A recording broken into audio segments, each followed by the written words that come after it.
What up, gang? Carolina Jackpot time coming at you on Saturday evening. I hope each and every one of you had a great July the 4th holiday and are having a great July the 4th weekend. You can celebrate yesterday, today, and tomorrow. It's weird the way it fell this year, but that's good for folks who like to celebrate holidays. Getting away from celebrating holidays a little bit, though, let's talk some college football, and I want to talk about one game in particular.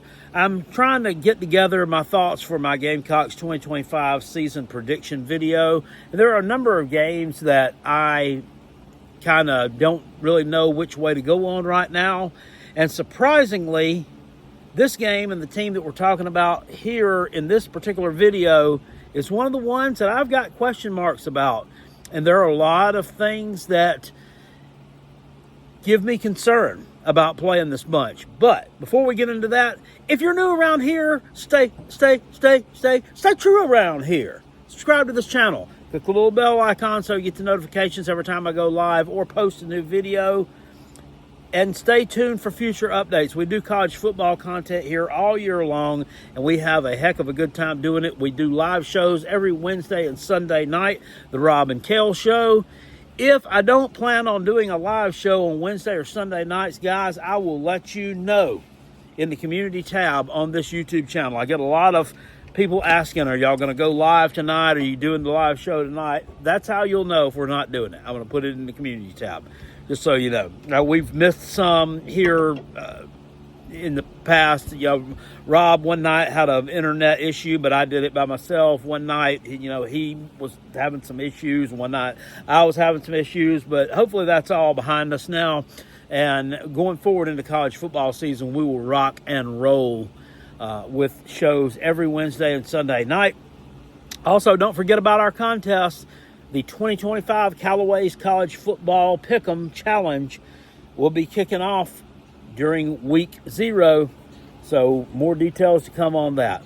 Vanderbilt, let's talk about the Commodores. 7-6 last year in the SEC. Their best mark in years since James Franklin was coaching there in the early 2010s. Finished up 3-5 in the conference. As you know, they upset Alabama, who was ranked number 1 at the time, in Vanderbilt Stadium week 6, I believe it was, game 6.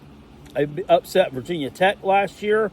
Those games they won as underdogs. Won as a touchdown underdog at Auburn, and kept the game against Texas way too close for comfort. They won as a 12-point underdog at Kentucky. It's weird to look back and think about that. They were a 12-point underdog at Kentucky. I remember that game. That was the week that Carolina played at Alabama, because my son and I were taking turns driving home from Tuscaloosa, and we were watching that on the phone. And Kentucky really, never was a factor in that game. Upsetting loss as a 9-point road favorite at Georgia State, though, kind of the doo-doo mark of the season, I guess you would say. Also, the end of the year, Tennessee, they were a 10-point underdog at home and kind of got out to a 14-0 lead in that game, and then they squandered it over the last 3 quarters, ended up losing 36-23 to the Tennessee Vols. They also lost 28-7 to my South Carolina Gamecocks. So where does this leave Vanderbilt going into the 2025 season? Well, their over-under win total, as predicted by Vegas, as set over on FanDuel, as you'll see here up above me, Vanderbilt is currently at 4.5 wins. Now, you can't win 4.5 games, obviously, so if you bet the over 4.5, then you're saying Vanderbilt's going to win 5 or more regular season games. If you bet the under, you're betting on Vanderbilt winning 4 or less regular season games. As you saw in that graphic, there's a plus sign beside under 4.5. That means the odds are really stacked against you if you bet the under. Vanderbilt has a ton of juice to the over. In fact, it's almost not even worth betting. If you see there, you're not going to really get a return on your money if you bet the over on Vanderbilt. So a lot of people still kind of high on this team going into 2025, and there's a lot of reason to be. They have 9 returning starters on offense, 8 returning starters on the defensive side of the football. Most important returnee at Quarterback Diego Pavia comes back after last year. Kid threw for 2,293 yards, 20 tutties, 4 interceptions there. He also ran for 801 yards and 8 touchdowns. He was injured also pretty much after the Kentucky game. He dealt with some nagging injuries there. So we don't know that we got him at his best. He probably, after Kentucky, was at his best in the bowl game. And they went out there and absolutely pulled Georgia Tech's pants off in that Birmingham bowl game and spanked their little butts black and blue. Are we going to see a repeat of that kind of success this year? Vegas doesn't think so, setting the overall win total at 4.5. But I don't know that. I think the juice to this over is well deserved. 9 returning stars offense, 8 on the defensive side of the football. In addition to Pavia, over on the offensive side of the ball at running back, you return Cedric Alexander and A.J. Newberry. None of these guys are wowing you with their stats. They're not stat poppers. These guys are not going to be in New York for the Heisman Trophy finals. Cedric Alexander rushed for about 600 yards last year. A.J. Newberry about 200 yards. Newberry also with about 200 yards receiving.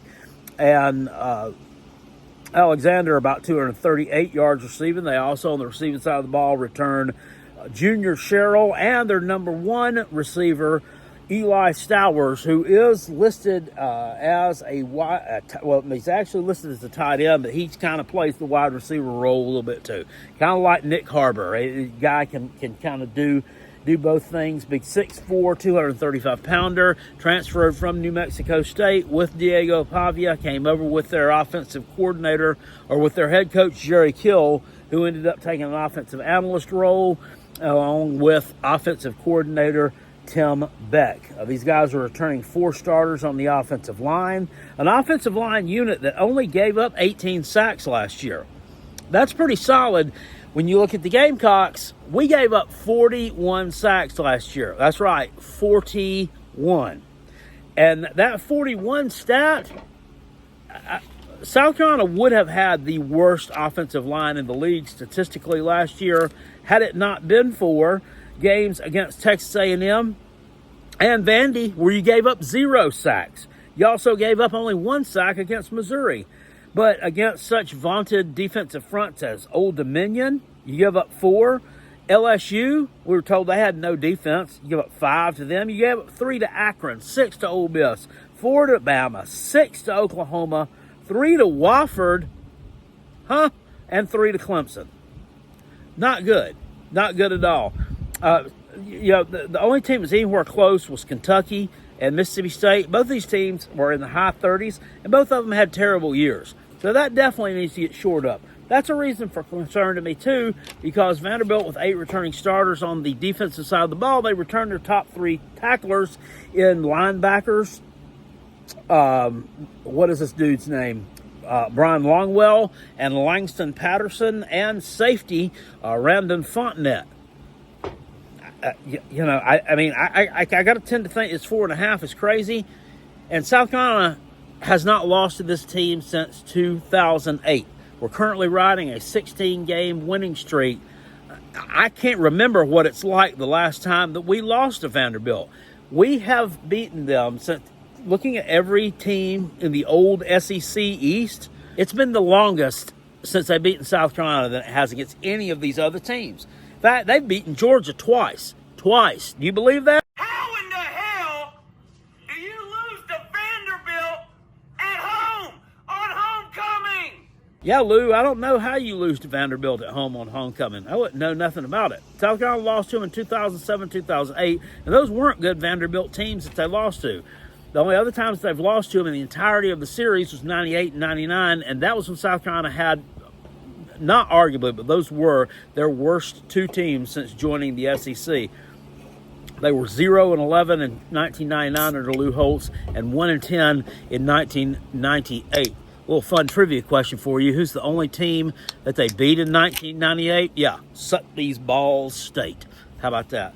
Let's crack open a cold, refreshing Bush Apple real quick. You guys happen to know where you've seen any of this lately? And by lately, I mean the last few days. In South Carolina, North Carolina, or maybe upper part of Georgia? Let me know.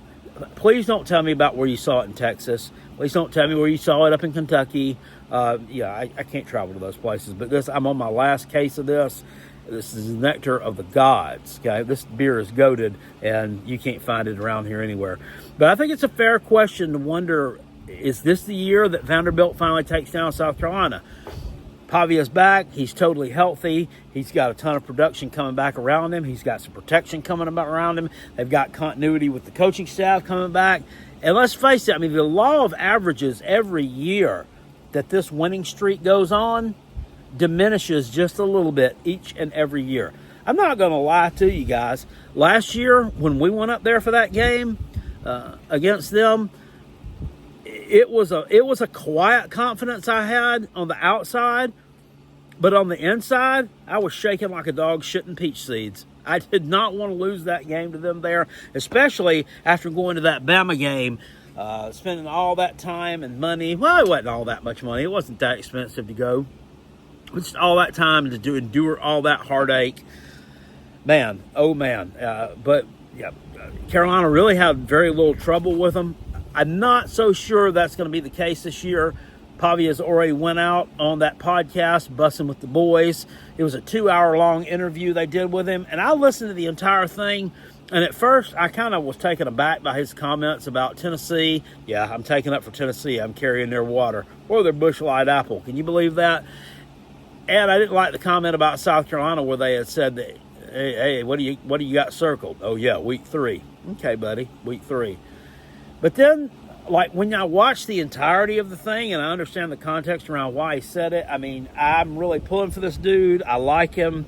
I like his moxie. People have often said I had a man crush on him. I don't have a man crush on him. I just like the way the guy plays the game. And they've already taken down number 1 Alabama. They already won on the road at Auburn, which is, Auburn sucks, but for Vanderbilt, it's a big game. It's a big win. They've paddled Kentucky 2 out of the last 3 years. They beat Virginia Tech in an upset in a game where they brought a quarterback in that was really highly regarded and had a lot of hype. Vanderbilt took them down. It's not unfathomable to think that they beat South Carolina here, especially should open up 2-0. Virginia Tech and South Carolina State. I think that Virginia Tech game is going to be too close for comfort as well. If we don't get this running back thing situated here, we really need to have this kid from Colorado, Isaiah Augustive. I can't remember his name. I drew a blank on it. Rasul Faison, Oscar Attaway Jr., and Jawarn Howell. We need to have all those cats ready where we can rotate these guys out and keep them good and fresh. Problem is, eligibility issues right now, still with Faison. Still haven't heard anything. It's been almost 8 months. I don't think the guy is going to play for South Carolina. If he does, it's going to be maybe midway through the season. If you remember the Tez Walker situation a couple years ago at UNC, it could end up being something like that. I really think he's going to end up having to end up suing the NCAA, getting an injunction, all that stuff, and then getting eligibility to play. And if he doesn't get a court date in time, he's not going to be able to start the game. And that's really, really unfortunate because I think he's a heck of a talent. But coming into this, Virginia Tech is on the schedule before Vanderbilt plays at South Carolina. This is a game that Vanderbilt could drop. Virginia Tech's looking for some revenge in that game, so Carolina might be catching them off a loss, and that would be, kind of to Vanderbilt's advantage because they're going to come out here, they're going to come out scrapping, they're going to throw everything at you. They run sort of a triple option almost. Pavia is going to have a lot of the offense centered around him once again. This Stowers guy is a very, very dangerous weapon at this tight end / wide receiver position. And I got to think that their other skill position folks are just going to get better and better. I know it's at Williams-Brice this year. That's a tough place to play. I get it. I was watching some stuff last week, a SEC Unfiltered, a show hosted by former South Carolina Gamecocks Spurs Up show dude Chris Phillips. Put South Carolina Stadium as like the 4th hardest place to play in the SEC. and they put Vanderbilt all the way down at the bottom, obviously because more visitors show up there than home team fans do. That might be changing a little bit, but still not enough to have a noticeable difference in it. Another thing that I warned about these kind of lists, I'm going off a tangent a little bit here, is why in the world is Georgia Sanford Stadium always ranked like halfway down the list when people do these types of lists about the SEC? No? Can somebody tell me that? If I'm not mistaken, I haven't lost a game at home since 2019.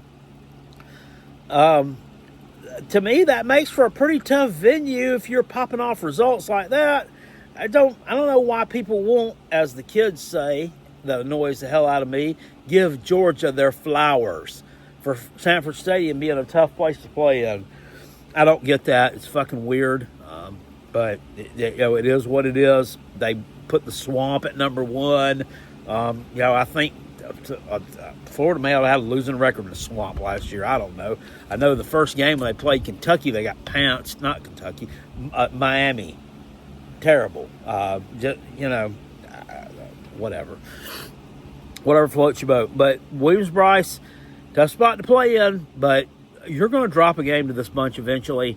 And if they don't do it this coming up year without Diego Pavia next year, because I'm sorry, Diego, you can't get any more eligibility to play in 2026, dude. It's just not going to happen for you, brother, man. Sorry. I know you'd probably try to do it if you could. They're going to have to shoot their shot this year. They've got this thing circled. You know that this is a bird in their saddle that they haven't been able to beat South Carolina. And South Carolina is not, let's just face it, especially under Will Muschamp, and that last year or two under Spurrier, South Carolina was definitely not unbeatable. I'm surprised we didn't lose to them during James Franklin's tenure there, but somehow or another we escaped that with a couple of 7-point wins. What do you guys think? Let me know down in the comment section below. Is this the year that South Carolina finally loses to Vanderbilt, or do they keep that winning streak rolling? Does it stay intact another year? Let me know down in the comment section below, and I will see you guys later on. Appreciate it. Peace, and I'm out of here. Go Gamecocks. Love y'all.